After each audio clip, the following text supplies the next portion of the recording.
What's up, people? And now, revolution now. So, well, I'm with Mr. Moele Sowore without wasting any time. Good afternoon, sir. Good afternoon. Okay, so let me just say, a few hours ago, just a matter of one day, uh, the court verdict came out that they have now sacked you from the party you formed or you helped form.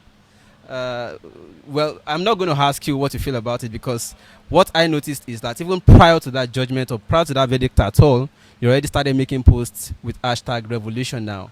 My question is, did you see this coming already for you to start the revolution now hashtag, even without waiting for the verdict at all? No, revolution now has nothing to do with court action. Revolution now is the level that Nigeria must go to realize its potential, to get rid of the terrible leaders that are mismanaging the Commonwealth, that are causing confusion, crisis, and have destroyed the opportunity for this country to attain its potential and these people to attain its potential. So that was where that came from. It had nothing to do with the court action. Regarding the court action, people know my position. I've always believed that, the Nigerian system, institutions in Nigeria are in the hands of oppressors, and that anybody can buy a judgment in the black market if you have the right amount of money and connection.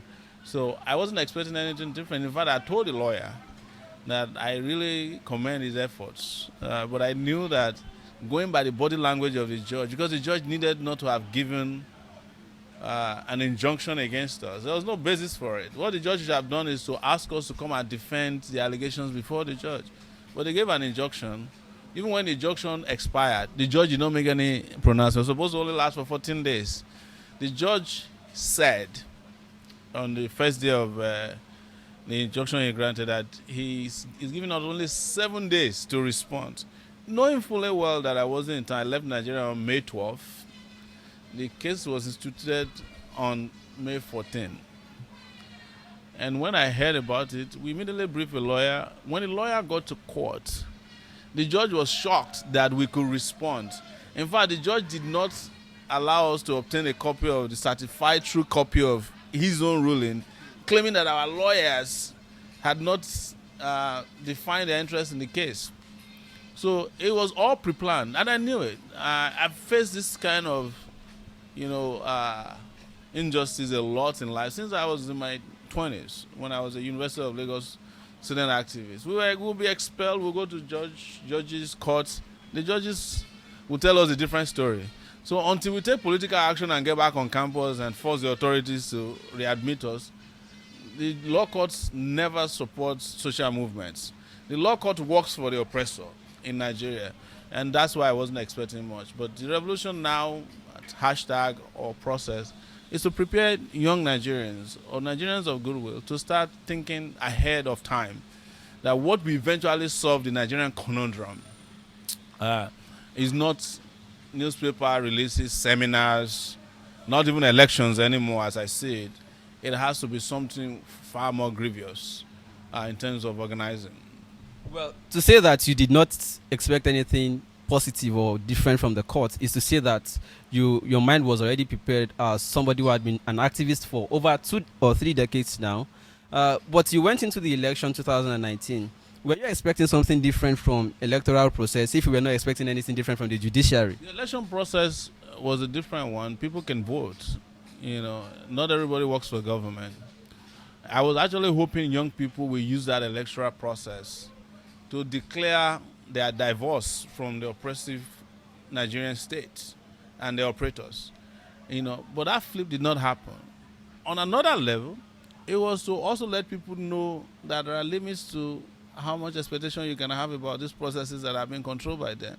Because people will tell us, why don't you go in there and show that you are better and contest so that people can vote for you? We did everything possible, humanly possible and impossible in the election. Traveled around this country with no security, preached, gathered people, conscientized them, educated them. We didn't give money to people, they were following us. People were contributing money to our campaign. We did everything in it. We ticked all the boxes. And nobody could doubt that. But guess what? While the election was going on, They were arresting people, were pasting posters for us in Lagos, and they are still in court. When the election was going on, they denied me the opportunity to participate in the debate, even though I came third in their own internal poll and came second in certain jurisdictions. So it was obvious that they weren't going to accept even our own limited, liberal involvement in the electoral process. So, but this is the benefit of experience and benefit of the past, and you just know instinctively that the Nigerian state has not changed its ways, except something drastic is done. Well, few days ago, before you came back into the country, we saw video of you and Nnamdi Kanu, leader of the IPOB. Uh, but some comments on the internet were having it that it was because you lost election that you now realize you needed to, pull forces together. What do you say to people who have this opinion? Correct. Even during the election, I wanted to go see him. Some people promised he was in Israel. If I've been able to reach him at that time, I would have gone even during the election. We wanted to break into new grounds.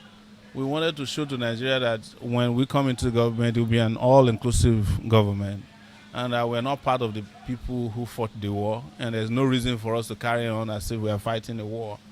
We had disagreements with some of the methods or methodologies adopted by Kanu and his groups, and we discussed that in the meeting in New York. So it was just to show to people that I would have been an all-inclusive president, and I would have resolved so many of the problems within days. Because I would have brought some of these characters and fighters and agitants, militants together as president of Nigeria. Have them have a conversation, have truthful, honest conversation, and on the way forward for the country. Because what I found out in the course of my conversation with him is that he said it openly. He said even West Africa was what he was thinking about, not even Biafra. Because I told him, I said, look, if you get your Biafra today and the rest of Nigeria and Africa is in turmoil and there's poverty, you have to work very hard to defend that prosperous Biafra against all the hungry people surrounding you, pack of wolves. So he agreed with me. I'm a Pan-Africanist. Even the continent of Africa is not big enough for me. Yes. All right, so we don't have to start exploring what went on privately in your conversation with Nnamdi Kanu. I'll discuss it, but it's not the time for it yet because we're having continuous interactions. Well, Nnamdi Kanu's group had been, declared a terrorist or had been banned for being declared terrorist organization. Now that you're identifying with Nnamdi Kanu to do some things together, would you also be, arguing for taking up of some harm, no matter how minimal it is, to confront or to challenge some things? That's number one. And number two, part of that question is, if they cannot get Kanu because he's maybe now in exile, if he likes to be addressed as somebody in exile right now, are you not thinking about being taken as substitutes now that I've identified with Kanu? Anytime they're ready, I'm available. I am not afraid of anyone. I have said it repeatedly, but if it would take one more life to help Nigerians wake up, my life is available to be sacrificed. And I mean it. That's why after meeting with Kanu, I was told not to travel to Nigeria, that they will arrest me at the airport. They have my name at the airport. They say, when they're ready. The fact is that the number one terrorist group in Nigeria is the Nigerian government. They are the ones terrorizing the people. They are the ones killing them. They are the ones shirking in their responsibilities. Even Nnamdi Kanu were to be a terrorist, America would not have allowed him to be traveling freely in America, travel to Canada. That tells you that these guys are a joke. But the people that are supposed to be declared terrorists, they are not declared terrorists. I've never seen Nnamdi Kanu use arms before. And I don't believe in violence. And he has said it repeatedly that he doesn't believe in violence either. But on the issue of violence, it is not going to be the determination of the Nnamdi Kanus and myself of this world. When it gets to a point that people can no longer take this rubbish anymore, they will determine how to fight their way out of the misery. And nobody can determine that. Nobody can choose it for them. In fact, it's the government that will determine how people fight back. Because you see the Shiites already, they were a non-violent group. Now they are starting to get emboldened. And one of their leaders in Lagos said the other day that if they want to buy guns, they have 2.8 million people. If they donate just one naira, they have 2.8 million naira. And with that, you can buy a few AK-47s that can help you take over the National Assembly. You know, so it's not for us to hear be theorizing about, or if we end up in armed struggle or not. I don't know how it will end up. It's going to be determined by the people who have been oppressed. When they can no longer carry the weight of the oppression, they will find a way to reject it by any means necessary. Well, if you are going to go into force with somebody in the southeast, there are questions also as to, do you have people in the north who want to join forces with you for this revolution to be national? There are oppressed people all over the country, and when I traveled as during the election, I met them in the north. I met them in Zamfara. I'm sure there are people in Zamfara who wish to have a better country. People in Kaduna, Kano, a lot of people out there who are oppressed, in every sphere, in every dimension, who are, when I went to those places, 34 states, who do you think received me? Ghosts? There were people in the place who were very happy that there was a young person who had a different message, who was very bold, who was willing to bring ideas that could liberate the entire country. They're the people who received us. We sat, slept, ate in their houses. We walked around town. We went to, famously went to Buhari's hometown in the middle of the night. Who do you think received us in the night? Who were those guys who were running after us saying that Baba must go? They were from Dara, his hometown. So there are oppressed people all over the country, and they have been reaching out. In fact, I was surprised at how many people really loved the meeting with Kano. And not many of them are from the southeast. There were people from other parts of the country who were saying, wow, this is overdue for there to be a joining of hands and minds to discuss the future of this country concretely. We can't continue like this anymore, Look, it doesn't matter what happens to me. In fact, we are probably the last set of very reasonable people who are going to be dealing with Nigerian issue. The next set of Nigerians, they won't be responding the way we are responding now.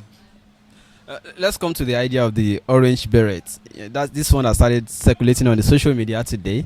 What is the symbolism of the orange, and why revolution now? Orange is the new black. That's the color of revolutionaries, and the beret, as you know, is it has a significance of militancy. And I've always been very militant in my approach to fighting oppression. So it's a symbol of how people are approaching, how they want to take on the oppressive class. And it doesn't matter whether you wear this or not, you can be a militant. So color symbols are just ancillary substitutes for what goes in the mind. This actually reminds of what's going on with Malema and the rest of them in South Africa. Is there some kind of connect or conjunction? No, that's not. We're not. This was actually an idea muted yesterday by one of our members after the judgment. He said maybe we need to have a situation where these people understand that there's a different level of organization and resistance that will happen this time around. So, and just quickly on Monday, if you're in Lagos, 12 noon, we will be having our AAC press conference and rally in Lagos. And the first 100 people to arrive, this person promised they will get a beret. So this is mine. So I'm not giving this to anybody. So AAC will now have a beret going forward. Is AAC now into two factions after the court's judgment? There's no faction in AAC. Every revolutionary organization have saboteurs that are directly planted or surreptitiously they inject themselves. So, but there's no faction in AAC. There's one AAC, and that's AAC that was started last August by us. And even the character that they're using now had been expelled from the party as of January. We uploaded the reason we did so on our party page. So they are aware. But you expect that after doing what we did in the election, I warned everybody, I said it on live stream, I said they will come after us. They can't. Nobody has ever done this before. This is not the kind of thing they are used to. And they don't want us to infect other people who are complacent. So when they see that, look at this sowore, he just came from nowhere. Within 1 year, campaign around Nigeria is confronting ministers, traditional institutions, is confronting, all of the institutions of oppression in the country and demystifying them. They don't like that. And I knew right from the day we started that if we get away with, needling the system and fighting the system and exposing the system as much as we did, the next thing will be to go after our party, go after our reputation, and also go after our lives. Yes, they will. They will. This is the trajectory that must happen for us to get to the next stage. All right, lastly, I'm going to ask about the recent crisis, especially with so-called herdsmen. Maybe I should make it two in one. The shite crisis, what is your position to it? Then the herdsmen terrorism, as they want to call it now, because they say it's no longer a clash between you. It cannot be a clash if you met me on my farm peacefully and you decide to kill me or do so. So, herdsmen crisis and the recent killing as of yesterday of daughter of fashion of Afenifere. So you mentioned Shiites. I've always identified with the Shiites because I'm opposed to oppression. 300 of their members were killed in an unprovoked military attack in Zaria that led, and those guys were secretly buried by the Nigerian government. And then their leaders were shot at, arrested, and kept incommunicado. Even when court rulings are being given to free them, they refuse. So these guys are going all out to fight. As a matter of fact, I wish that all Nigerians are like the Shiites. They have their kind of courage. And by now, this nonsense would have been over. There would have been a revolution last week if 1 million Nigerians attacked the National Assembly in a peaceful protest, they will take it over. And that's one symbol of authority, that the moment you take it over, you serve a notice to those in power. So that is the way we must understand what is going on with the Shiites. Regarding the herdsmen crisis, there are two dimensions to it. The herdsmen who are going from farm to farm, killing people so that they could feed their cattle. We have proposed a solution to it. If I had become president by now, we have started implementing the solution, which is commercial ranching, which will prohibit herdsmen from going into farms, but have like hydroponics, commercial places where they even pay some money, use the place, use the grass, get treatment for their cattle, send their children to school there if they want to. And the government, it's a win-win situation for everybody. And, have an abattoir there and then use the droppings of the cow to generate electricity, fertilizer, all those great things that can happen. And it's not going to be limited to only herdsmen. It's going to be anybody who wants to do commercial ranching. It will be entitled to it and make available resources for it. So the next one is insecurity in the country, which is tagged as herdsmen attacking people. I say it with due respect, especially going by what is happening now. The word herdsmen is now the new generic name for unknown gunmen, But it's the metaphor for how people are upset with the Buhari regime, So everything is ascribed to herdsmen. Whether we see them or not, there are certain things that are characteristics of how they operate. And when we see that in any attack, we just allocate it to them. But what we must not forget is that this country is unsafe at every level, and that the people who are managing the country, in fact, we are excusing them from their responsibilities by saying it's herdsmen. Because herdsmen is an easier way to wish away an assassination that took place. Yeah, it could be an assassination that just took place yesterday. And it could have been carried out by anybody. But because herdsmen is a new metaphor for how we wish away our problems, everybody says, herdsmen did it. But we are not talking about the police not doing his job, Buhari not doing his job, and figuring out how to get rid of all these people. Otherwise, this country is going to fall apart in a matter of, I don't know, I can't predict whether it's going to be days, months, or years. But we are getting there. So just a follow-up on that, Ruga, and on the herdsmen, the Ruga idea, do you support or oppose the opinion that it's... Ruga is not what Nigerians know. Ruga is their own definition of how to create colonies for Fulani herdsmen, in other places, and with the government backing it. That doesn't solve the problem. Commercial ranching will solve. My own idea, and I've said it before, of a commercial ranch or commercial ranching is even churches can have a ranch. Look at Redeemed Church along the expressway. Each time they do their Holy Ghost Congress, they eat plenty of cows. Why can't they have their own ranch? Big ranch. And be selling to outsiders, right, who need meat. It's the way it works. In other plans around the world, anywhere you go outside of this country, you are driving from one city to the other. You see ranch in the U.S., in the Midwest, ranch left, right, and center, because that's how they they create. That's how they create meat for public consumption. See, the meat industry in Nigeria is about $3 billion. You can't leave it in the hands of a few people who are roaming around. The reason why we are killing ourselves over cows is because there's demand for cows and there's not enough supply for it. Simple economics.